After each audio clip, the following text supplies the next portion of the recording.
I know I said I wasn't going to see Fantastic Four First Steps, but I did anyway. So let's talk about it right now.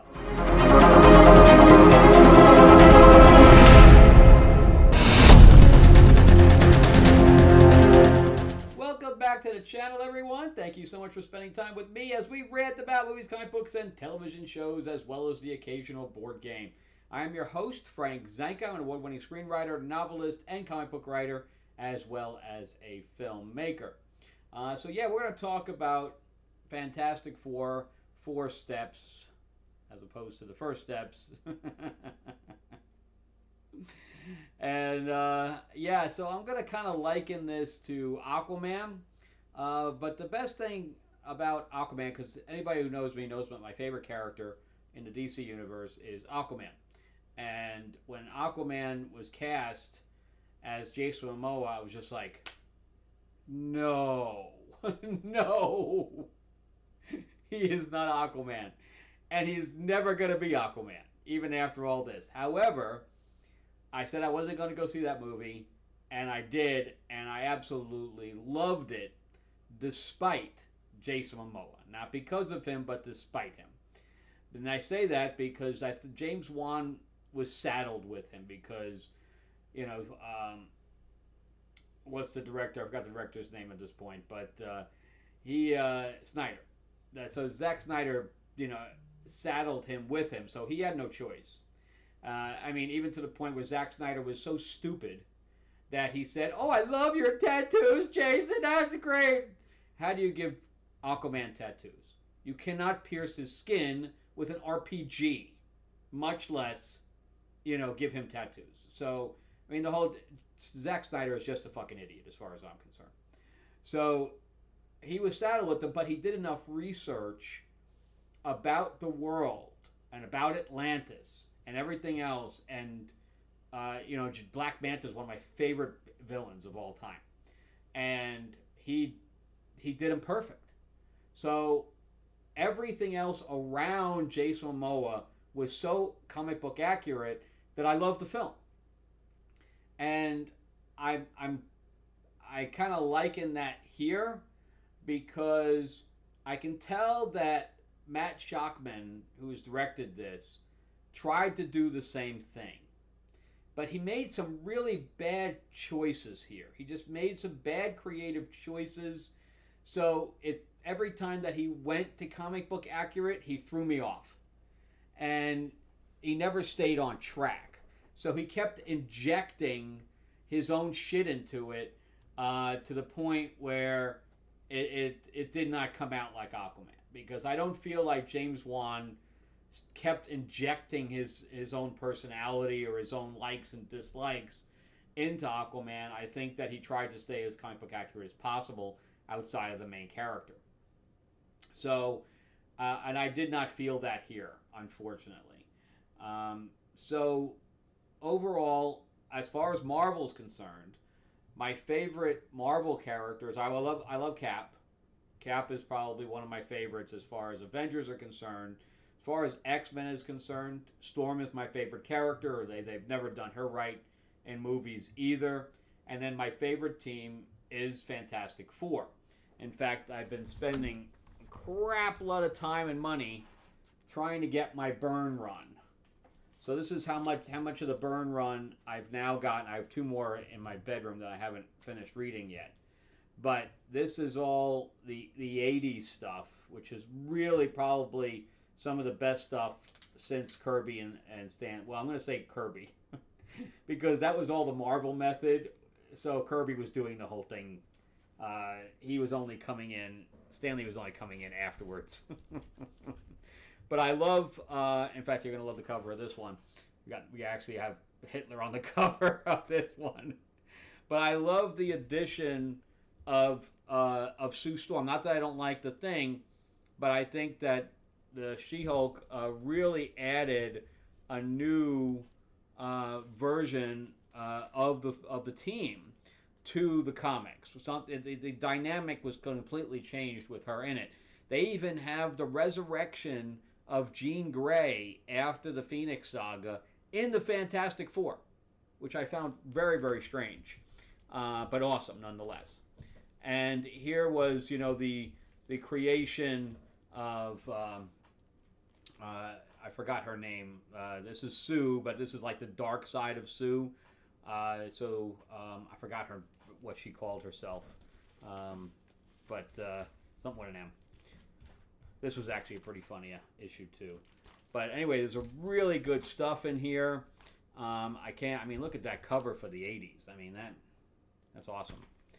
But I can't get over how good some of this stuff is. In fact, here's the Return of the Mole Man. This was a really good issue too, with the Mole Man. And this one here is awesome. Oh, it is on the side. So this one here is actually the trial of Reed Richards.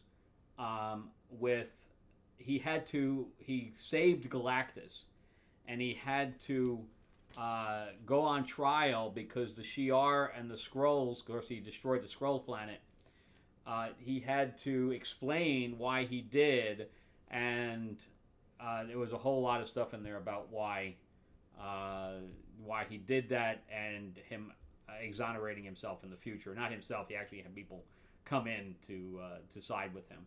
Here is the death of Doom. So there's just some really good... Now look at Galactus's eye here.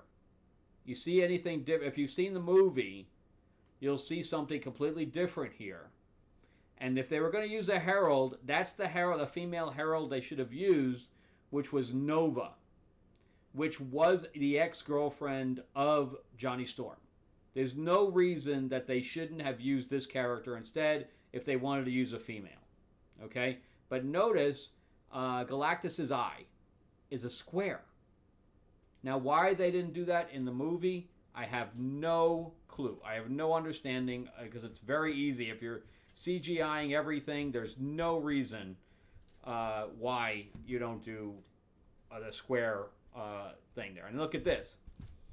This is the first appearance of Herbie. Okay? Actually, it was worth quite a bit of money, but the guy gave it to me. I was like, wow. And I actually have, look at his cover. I think this is issue 200. Yeah, issue 200 against Doom.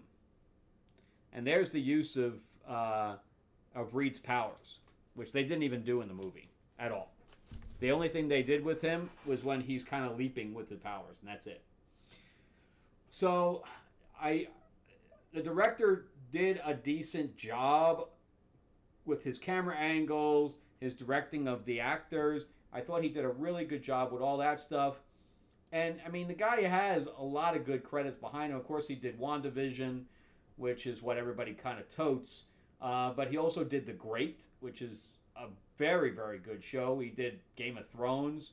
One episode here, one episode there kind of thing. But, he's done... he also did 43 episodes of It's Always Sunny in Philadelphia. And I commend him without going too far into the comedy with this one, like everybody else had said. And he did 6 episodes of The Good Wife, which is a great show. So he does a lot of TV here. But, aside from him, see, here's some of the things that I did not like as far as his choices were concerned. First of all, I didn't like the costumes at all. I think the costumes from 2005 were better. And I know that, the stuff here does have the yellow, the blue, and the white. I understand that. But I think that the black and the blue ends up on camera looking better. But anyway, but I have a big problem with the facial hair. The facial hair in this movie killed me. So his decision to give Ben a beard, awful decision. And this showed me, too, that Pedro Pascal really didn't give a shit about the character. For him not wanting to shave the mustache told me he just didn't give a shit. He just was not that invested in it. And when Reed walks into a room, he demands respect. Like, okay, so the press conference in the movie, right? So the press conference in the movie where he comes in, did he demand respect in there? Not at all. Not at all. Pedro Pascal was able to pull the absent-minded professor kind of thing. But as far as him pulling an alpha character, he's not the guy. He is just not the guy. So I still, even after leaving the movie, I had a problem with him being cast. He just does not embody Reed Richards. Sorry, just doesn't do it. And he didn't give a shit on top of that by not even shaving his damn mustache. I thought that Joseph Quinn did a better job than I thought he was going to do. And I liked his side thing where he was able to translate the language. I thought that was a good thing for Johnny. It's a little bit off of character, but you know, they kind of always leave him alone to do whatever anyway. And if he spent a whole lot of time, doing that, okay. I was fine with giving him that kind of, little side mission.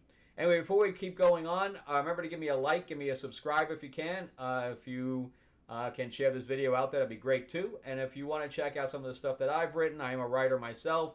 And you can go to Amazon, just type my name in, or go to the link in the description below. You'll see my 4-novel sci-fi series, Destiny Aurora. It has been made into a board game, an RPG, a graphic novel, and it's also on Audible, and all my books are also on Kindle, if you'd like to check any of that out, along with my fantasy novel, Tales of Ravenor the Iron Witch. And if you like dragons and that kind of thing, and of course witches, you're going to love that book as well. It is a little bit YA as well.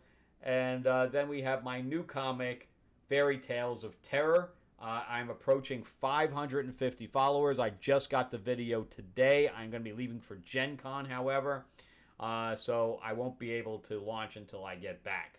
But anyway, I did get a few of them printed. So there's like the Captain Hook, Tiger Lily. These are all the different covers you could purchase, or purchase them all. There's Cinderella.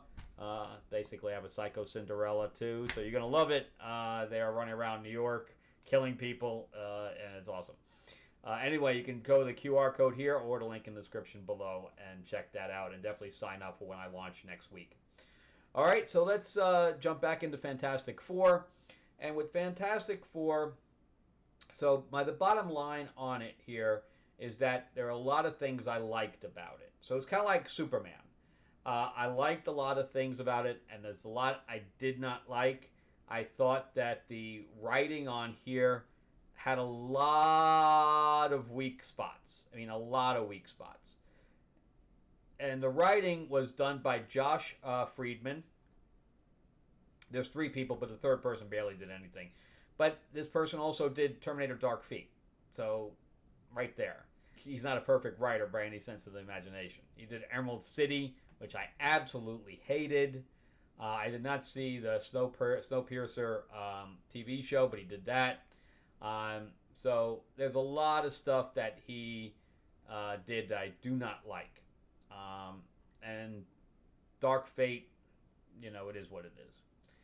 Then the other writer on this, because there's 3 writers, Eric Pearson and Jeff Kaplan. Jeff Kaplan's barely done anything, so I'm not going to count him. But Eric Pearson seems to be the more accomplished writer. He just did Thunderbolts, which I know a lot of people did like. Thor Ragnarok, Black Widow. See, there's another Marvel movie that's got problems. Godzilla vs. Kong. He did the whole Agent Carter thing as well. So he's a hit and miss also. So you don't really have an all-hit guy, even between all 3 of them. You don't have somebody that hasn't fucked up a script. So the script has a shit ton of holes in it. First of all, Franklin does not have the ability of becoming Galactus. He has, and this would have been a more interesting thing for them to actually put in the movie, was the actual canon in comics, and that's because he has the ability of creating multiverses, right? So he has the ability of creating worlds, which would be more palatable for Galactus because he could just keep creating worlds for him to eat, right? So an all-you-can-eat buffet forever. And I don't know why they use that instead, and then having him, resurrect. No, no, I don't know what the hell's going on there. That's a bad idea. That is a bad idea.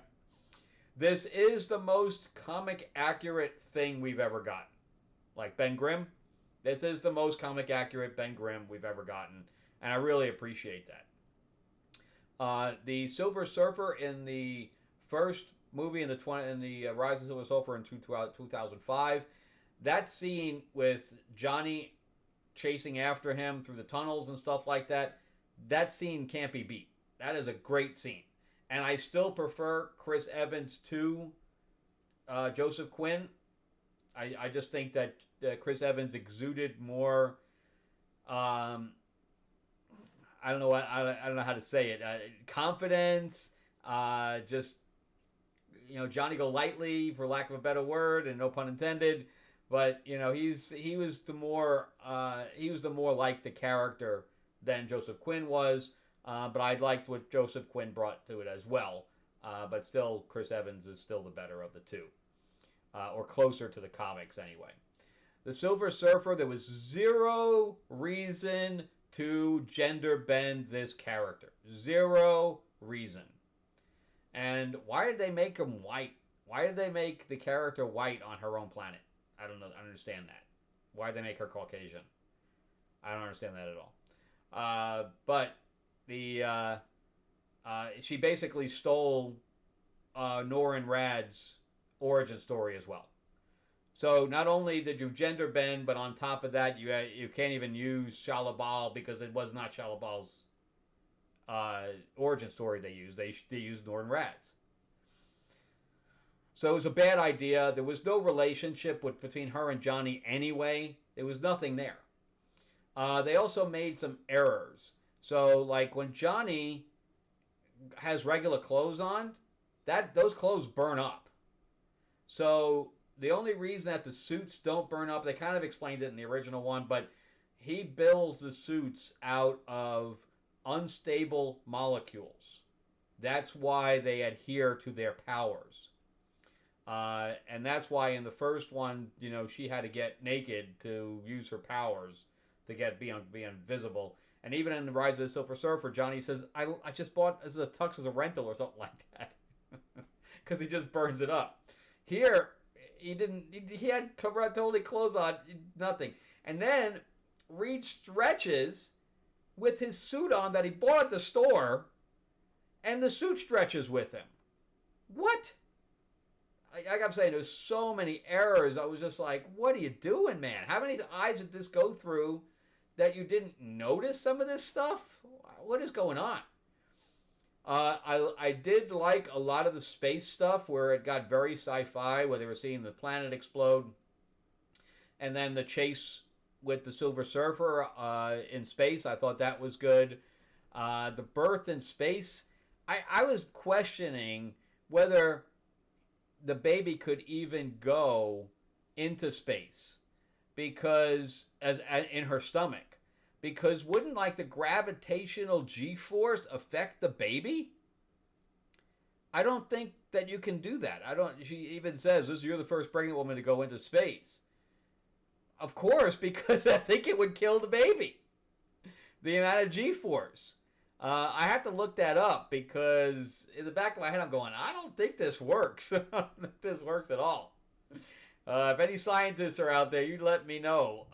But I was scratching my head going, I don't think so. I don't think so.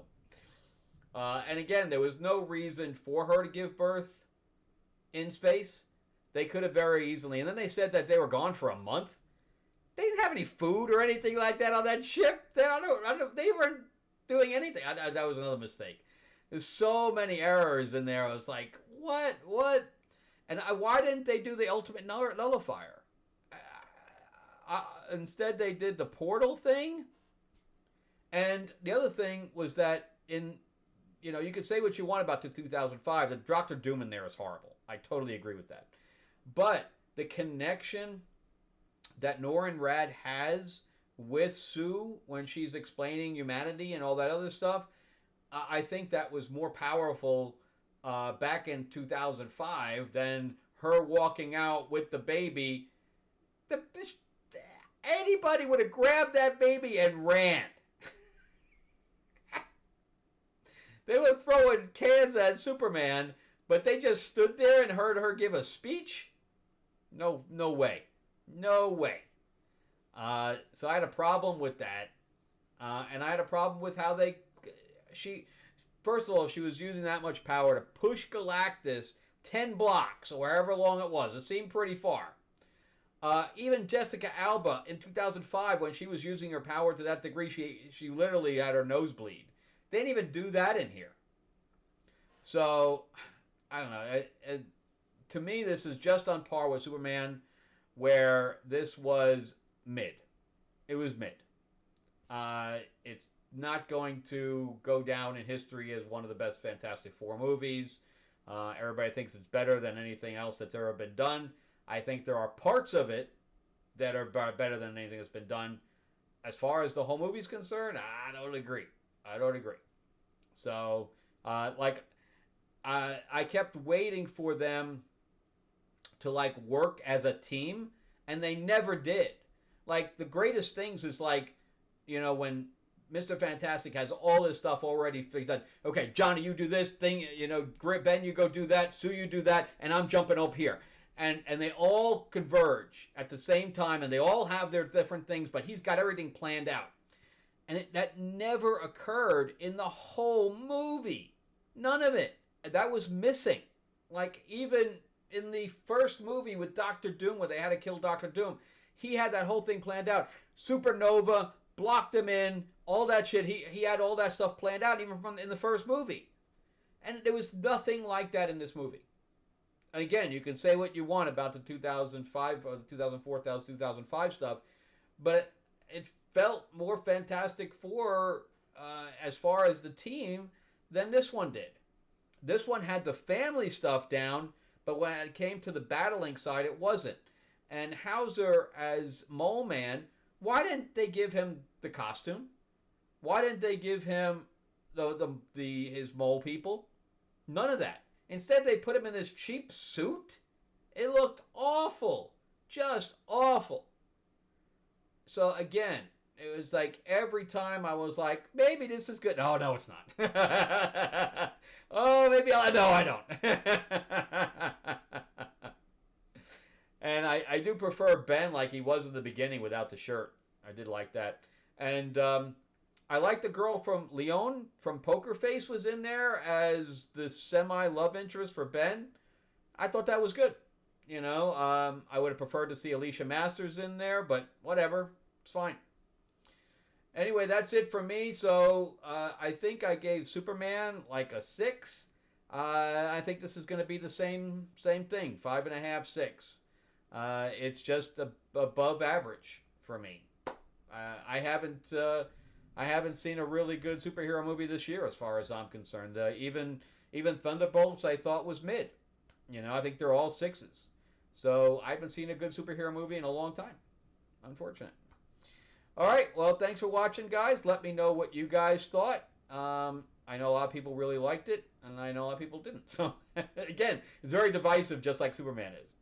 All right. Well, and it's got a $200 million budget. It's only making exactly what Superman is, and I think Superman's going to have more of a run than this will.